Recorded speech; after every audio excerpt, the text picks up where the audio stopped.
Ohio की state police दर्जनों पुरतशद्दुद धमकियों के बाद स्कूलों के क्लासरूम्स और बाहर के इलाके की निगरानी कर रही है। ये धमकियां उन गलत दावों के बाद दी जा रही हैं कि हेटी के तारकीन वतन ओहायो के शहर स्प्रिंगफील्ड में लोगों के पालतू जानवर खा रहे हैं। मकामी पादरी बर्नार्डेट टोर कहती हैं कि हेटी के लोग ये महसूस करते हैं कि वो खतरे में हैं। एक अमरीकी माशरे में हम इसके आदी नहीं हैं कि हेटी के बाशिंदों को उस पर निशाना बनाया जाए जो वो करते ही नहीं। ऑनलाइन और इंतखाबी मुहिम की तकरीरों में ये गलत दावे सदारती उम्मीदवार डोनाल्ड ट्रंप और उनके साथ नायब सदर के उम्मीदवार ओहायो के सेनेटर J.D. वैंस की तरफ से किए गए हैं। ट्रंप ने कहा कि स्प्रिंगफील्ड में हेटी से आए तारकीन वतन लोगों के कुत्ते और बिल्लियां खा रहे हैं।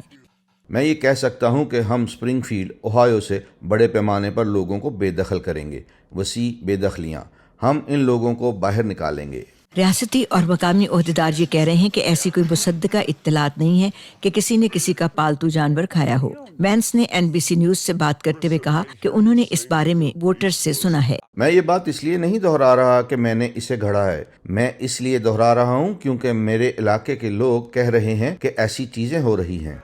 हेटी से 15,000 से ज्यादा तारकीन वतन मुलाजमतों और बेहतर जिंदगी की तलाश में 60,000 की आबादी वाले इस शहर में कानूनी तौर पर आए हैं। तारिक वतन क्लियो पेरिसन ने वॉइस ऑफ अमेरिका को बताया कि इन अफवाहों की वजह से उन्हें घर में बंद होना पड़ा है। मैंने इंटरनेट पर देखा कि लोग बातें कर रहे हैं कि कैसे हेजियंस का रवैया अच्छा नहीं है, लेकिन यकीनन इसका कोई सबूत नहीं है। जो भी है, मैं शहर में इधर उधर नहीं फिरता। ट्रंप के मद्दे मुकाबिल कामला हैरिस कहती हैं स्प्रिंगफील्ड में जो हो रहा है वो शर्मनाक है। इसमें कानून नाफिज करने वालों के इजाफी वसाइल इस्तेमाल किए जा रहे हैं उन धमकियों की वजह से जो कि ऐसी कम्युनिटी को दी जा रही हैं जो पहले एक मुफीद और अच्छी ज़िंदगी गुजार रही थी, ऐसे झूठ फैलाने की वजह से जो कदीम मुहावरों में पाए जाते थे।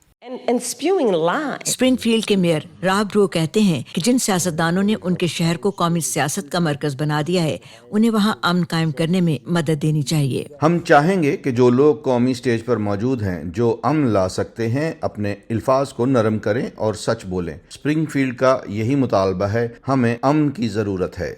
ट्रंप और वैंस दोनों कहते हैं कि वो स्प्रिंगफील्ड जाना चाहते हैं ताकि खुद देखें कि वहां हो क्या रहा है। स्कॉट स्टर्न्स की रिपोर्ट के साथ पैसे चिलानी, वॉइस ऑफ अमेरिका।